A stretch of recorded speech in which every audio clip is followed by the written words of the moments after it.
پھر جو مشتق ہونے کے قائل ہے وہ کہتے ہیں مشتق ہے، جامد نہیں ہے، مشتق ہے۔ ان میں آگے اختلافات ہیں۔ مشتق ہے تو کس سے مشتق ہے؟ مشتق الہ سے ہے یا الہ سے ہے وغیرہ ذالک، اس میں بہت سارے اقوال ہیں۔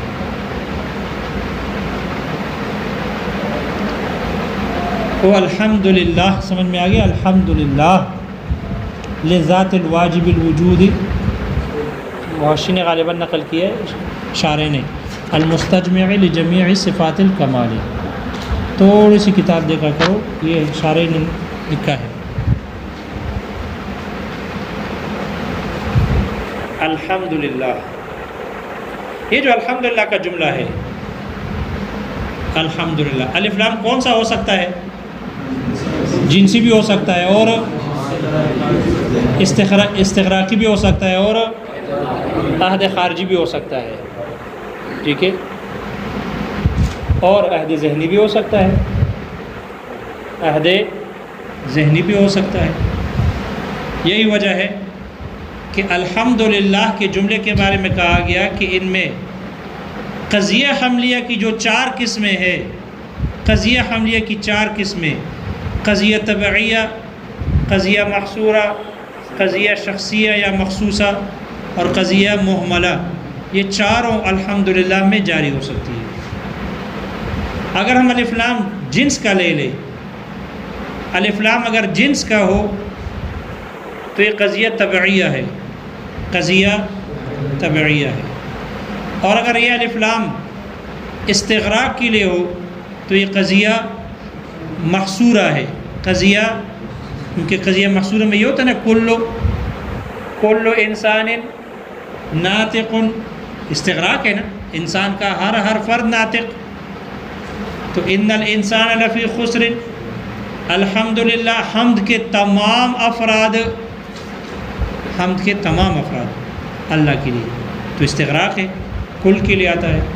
اس طرح اگر افلام استغراق کے لیے لے لے تو پھر یہ قضیہ محصورہ ہو جائے گا، قضیہ محصورہ۔ اور اگر افلام عہد خارجی ہو تو عہد خارجی کا مطلب ہے کہ اس کا خارج میں معہود موجود ہے، اس لیے پھر یہ قضیہ شخصیہ یا مخصوصہ ہو جائے گا۔ خاص حمد اللہ کے لیے ثابت ہے۔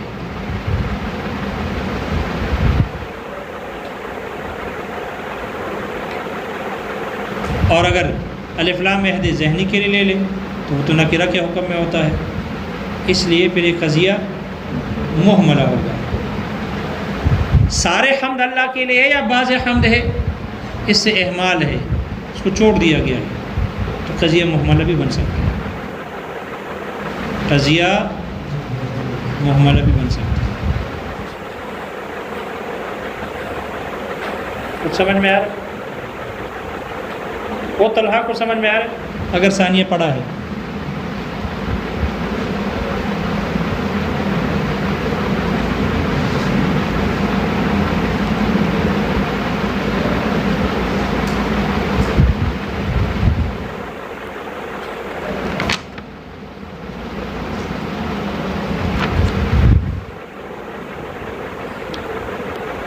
یہاں عبارت میں مصنف نے، شارح نے عبارت میں 2 مفعولوں کو ذکر کیا ہے، مفعول لہو کو، تو مفعول لہو کی 2 قسمیں ہیں، خیال کرنا۔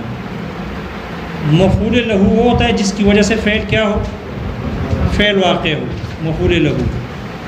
یہاں مصنف نے، شارح نے 2 مفعول لہو کو ذکر کیا ہے، لیکن مفعول لہو کی 2 قسمیں ہیں، ایک مفعول لہو حصولی اور دوسرا مفعول لہو وجودی، حاصل سے ہے حصولی، اور دوسرا مفعول لہو وجودی۔ مفعول لہو حصولی وہ مفعول لہو ہوتا ہے جو فعل کے بعد حاصل ہو، جو فعل کے پہلے فعل صادر ہوگا، فعل حاصل ہوگا، پہلے فعل ہوگا، موجود ہوگا، اس کے بعد یہ مفعول لہو حاصل ہوگا، اس سے پہلے نہیں ہوتا ہے، لیکن ہے مفعول لہو، اس کی وجہ سے فاعل کا فعل صادر ہوا، فاعل نے فعل کیا ہے۔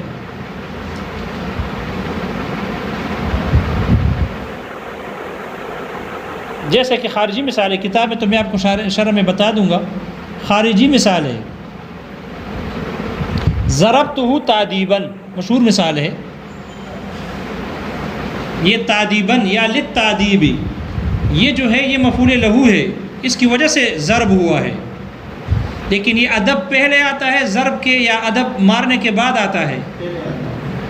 دیکھو پہلے آتا ہے تو پھر مارا کیوں ہے؟ ایک آدمی جب پہلے سے با ادب ہے پھر اس کو مزید ادب سکھانے کے لیے تحصیلیں حاصل کرتے ہوئے بیچارے کو مارا کیوں ہے ظالم؟ اس لیے کہتے ہیں رات کو یہاں ٹھہرو تو ظلم نہیں کرو گے. یہ بات سمجھ میں آ گئی؟ ضربتہ للتعدیب یا تعدیباً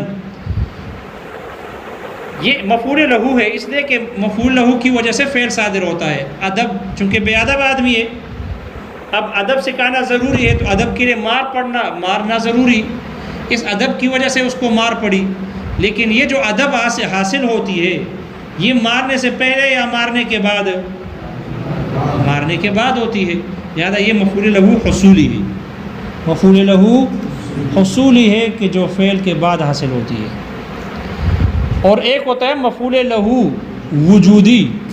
یہ وہ مفعول لہو ہوتا ہے کہ جو فعل سے پہلے پایا جاتا ہے. جیسے قعدت عن الحرب جبنا، میں جنگ سے بیٹھ گیا بزدلی کی وجہ سے. تو بزدلی کی وجہ سے بیٹھ نہ پایا گیا، لیکن یہ بزدلی بیٹھنے سے پہلے تھی یا بعد میں آئی؟ پہلے تھی، اس لیے تو بیٹھ گیا. دونوں میں فرق سمجھ میں آ گیا؟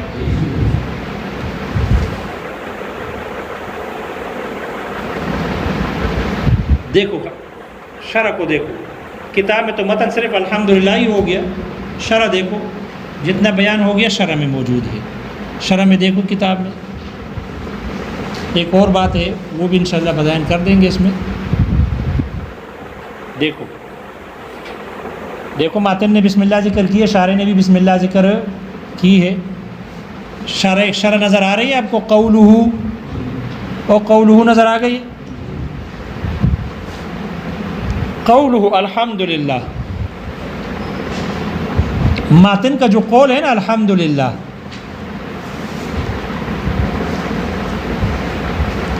افتتح کتابہ، شارح کہتے ہیں مصنف نے اپنی کتاب کا افتتاح کیا، شروع کیا بحمد اللہ، اللہ تعالیٰ کی حمد و ثنا سے کیا. بعد التسمیۃ، بسم اللہ پڑھنے کے بعد، بسم اللہ ذکر کرنے کے بعد حمد اللہ سے، اللہ کے حمد و ثنا سے کتاب کا افتتاح کیا. کیوں کیا افتتاح؟ کیوں کیا مصنف نے؟ اتباعا بخیر الکلام، بہترین کلام کی اتباع کرتے ہوئے. یہ اتباعا مفعول لہو ہے، مفعول لہو ہے.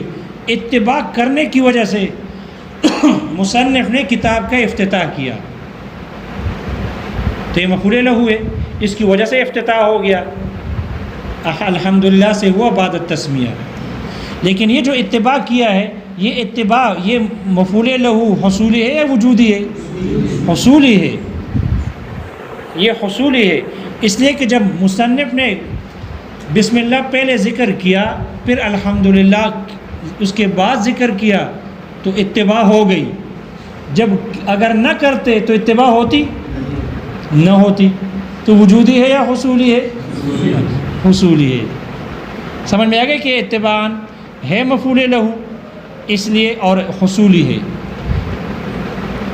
پھر آگے کہا وَاِقْتِدَاءً بِحَدِيثِ خَيْرِ الْأَنَامِ، اور مخلوق میں سب سے بہتر مخلوق کی حدیث کی اقتداء اور پیروی کرتے ہوئے. تو اقتداء بھی تبھی ہوگی. یہ اقتداءً بھی افتتاح کا مفعول لہو ہے، اور یہ مفعول لہو کون سا ہے جی؟ حصولی ہے. وہ کون سا ہے؟ حصولی ہے. اس لیے کہ جب بسم اللہ اور الحمدللہ ذکر کیے تو اقتداء ہو گئی، وگرنہ پھر اقتداء نہ ہوتی. کچھ سمجھ میں آ گیا بھائی؟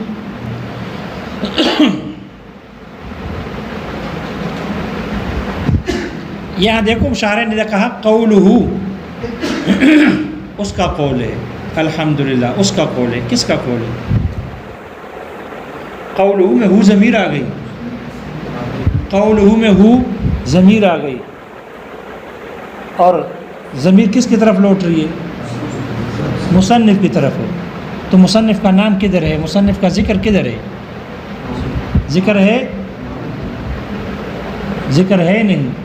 ضمیر کے لیے مرجع کا ہونا ضروری ہے، اور یہاں مرجع موجود نہیں. اشکال ہو رہا ہے نا؟ اشکال ہو رہا ہے عبدالباسط؟ اس لیے اس کا جواب دیا ہے کہ مرجع کی 3 قسمیں ہیں. مرجع کی 3 قسمیں ہیں. مرجع یا لفظی ہوگا، یا مرجع معنوی ہوگا، یا مرجع حکمی ہوگا. مرجع حکمی ہوگا. 3 قسمیں ہیں مرجع کی. مرجع یا لفظی ہوگا، یا معنوی ہوگا، یا حکمی ہوگا. مرجع لفظی جیسے کہ مثال، خارجی مثال سمجھو، ضرب زید غلامہ، غلامہ میں ہو ضمیر ہے، کس کی طرف لوٹ رہی ہے؟ زید کی طرف، لفظ میں موجود ہے. یہ ہے مرجع لفظی. مرجع حکمی معنوی جیسے کہ مرجع معنوی جیسے کتاب اللہ میں ہے اعدلوا وہ اقرب للتقوی، تم عدل و انصاف کرو، اس لیے کہ وہ ضمیر وہ تقوی کے زیادہ قریب ہے. اقرب للتقوی، تو وہ ضمیر کا مرجع کیا ہے؟ وہ عدل ہے، اور عدل لفظوں میں موجود نہیں ہے، بلکہ اعدلوا امر کا صیغہ ہے، اور امر کے صیغے میں مصدر موجود ہوتا ہے.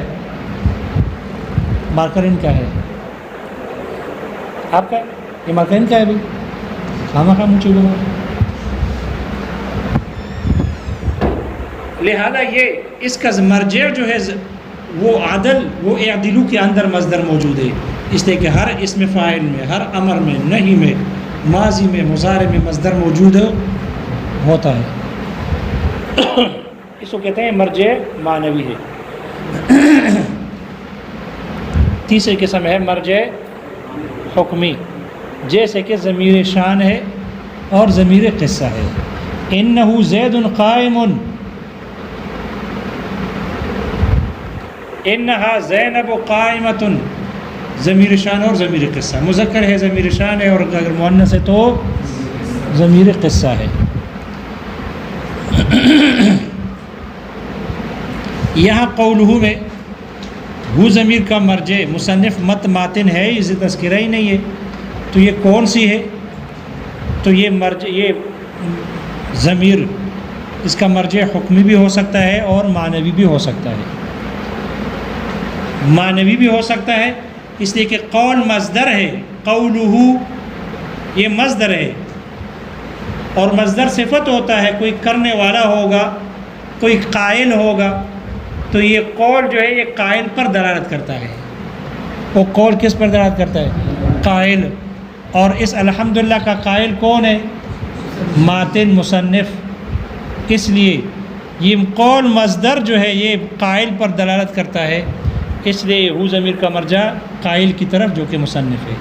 اس لیے لفظوں میں چونکہ ہے نہیں، اس لیے مرجع معنوی ہے. تو ہو ضمیر کا مرجع معنوی، اور یا یہ مرجع حکمی ہے. مرجع حکمی ہے، ضمیر شان کے قبیل سے ہے، ضمیر شان کے قبیل سے ہے.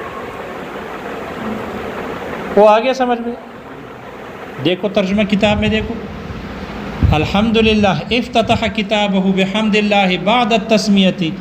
شارح کہتے ہیں مصنف نے اپنی کتاب کا افتتاح کیا، شروع کیا بحمد اللہ بعد التسمیۃ، بسم اللہ پڑھ لینے کے بعد الحمدللہ سے افتتاح کیا. کیوں کیا؟ اتباعا بخیر الکلامی، کلاموں میں سب سے بہترین کلام کی پیروی کرتے ہوئے، و اقتداء بحدیث خیر الانامی، اور مخلوقات میں سب سے بہترین مخلوق یعنی آپ علیہ الصلوۃ والسلام کے حدیث کی پیروی اور اقتداء کرتے ہوئے، وعلی آلہ الصلاۃ والسلام، اور درود و سلام ہو آپ علیہ الصلاۃ والسلام کی، علیہ وعلی آلہ الصلاۃ والسلام، آپ علیہ الصلاۃ والسلام اور آپ علیہ الصلاۃ والسلام کے گھر والوں پر درود و سلام نازل ہو۔ پھر اشکال ہوا کہ مصنف نے اقتداء تو کیا آپ علیہ الصلاۃ والسلام کے فرمان کی، اور کل امر ذی بال لم یبدأ ببسم اللہ الرحمن الرحیم فہو اقطع یا فہو اجزم، اور دوسری روایت ہے کل امر ذی بال لم یبدأ بحمد اللہ فہو اقطع و اجزم او کما قال علیہ الصلاۃ والسلام۔ تو ان فرمان کی اقتداء تو کی ہے، لیکن ان میں تو تعارض ہے۔ اگر ابتدا بسم اللہ سے ہے تو الحمدللہ سے نہ ہوئی، اور اگر الحمدللہ سے ہے تو بسم اللہ سے ابتدا نہ ہوئی۔ اشکال آ گیا سمجھ میں؟ اس کا جواب دے رہے ہیں، اشکال ذکر کر رہے ہیں پہلے دیکھو۔ فَإِن قُلْتَ، اگر تو یہ کہے، یعنی اعتراض کرے، حدیث الابتداء مروی، یہ ابتدا والی حدیث اس کو نقل کیا گیا ہے، روایت کی گئی ہے، بیان کی گئی، فی کلن، ہر ایک میں، ہر ایک کیا من بیان کا ہے، من التسمیۃ والتحمید، یعنی بسم اللہ اور الحمدللہ میں سے ہر ایک میں روایت کو بیان کی گئی ہے۔ فکیف التوفیق، تو پھر ان کے درمیان کیسے جمع کرے گی؟ ان کے درمیان جمع کیسے ہوگا؟ اگر بسم اللہ پر عمل ہوگا تو الحمدللہ پر نہیں ہو سکتا، اگر الحمدللہ پر ہوتا ہے تو پھر بسم اللہ پر اس سے ابتدا نہیں ہو سکتی۔ تو دونوں روایتوں کو کیسے جمع کرو گے؟ التوفیق ہوا نا تطبیق، دونوں میں تطبیق کیسے کرو گے، جمع کیسے کرو گے؟ اشکال آ گیا سمجھ میں؟ قلت، میں کہوں گا، میں جواب دوں گا، کیا جواب دوں گا؟ الابتداء فی حدیث التسمیۃ محمول علی الحقیقی، بسم اللہ کی حدیث میں جو ابتدا ہے یہ محمول ہے ابتداء حقیقی پر، وفی حدیث التحمید علی الاضافی، اور الحمدللہ والی حدیث میں جو ابتدا ہے یہ محمول ہے اضافی پر، او علی العرفی، یا عرفی پر، او فی کلیہما علی العرفی، یا دونوں میں عرفی پر محمول ہے، دونوں میں عرفی پر محمول ہے، ابتدا تسمیہ والی ہو یا الحمدللہ والی ہو، دونوں عرفی پر محمول ہے، یعنی مقصود سے پہلے ہو اور دونوں مقصود سے پہلے۔ وہ آگے سمجھ میں؟ آگے حمد کی تعریف کر رہے ہیں جی، نہیں ہو چکا ہے سبق، تو ہو چکا ہے، دروازہ کوئی استاد آ جائے تو چلے جائیں گے، سبق ہو چکا ہے، صرف ترجمہ کرنا ہے، باقی ہو چکا ہے۔ والحمد، جو حمد ہے، والثناء باللسان، یہ ثنا کرنے، تعریف کرنی ہے زبان سے، علی الجمیل الاختیاری، اختیاری خوبی پر، نعمتاً کان او غیرہا، کسی نعمت کے بدلے میں تعریف کرنا ہو یا کسی غیر نعمت کے بدلے میں ہو۔ پھر لفظ اللہ کے بارے میں اشکال ہوا، ہم تو ہو گیا، لفظ اللہ کیا ہے وہ بیان کر رہے ہیں۔ واللہ عالم علی الاصح، صحیح قول کی بنیاد پر لفظ اللہ یہ علم ہے، للذات الواجب الوجودی، ایسے ذات کی جو واجب ہے اور اس کا ذات واجب الوجود ہے، المستجمع، جو جامع ہے، لجمیع صفات الکمالی، تمام صفات کمالیہ کا، تمام صفات کمالیہ کا جامع ہے۔ اب کہو بس، ٹھیک ہے، آگے ایک نئی بات شروع ہو گئی۔ اور یہاں تک ترجمہ سمجھ میں آ گیا، جو کچھ بیان ہوا یہ ترجمہ ہو گیا اس کا، لیکن اجمالی تھا، اگر وضاحت نہ کرتے اعتراض اور جواب سمجھ میں نہ آتا۔ کاپی میں لکھو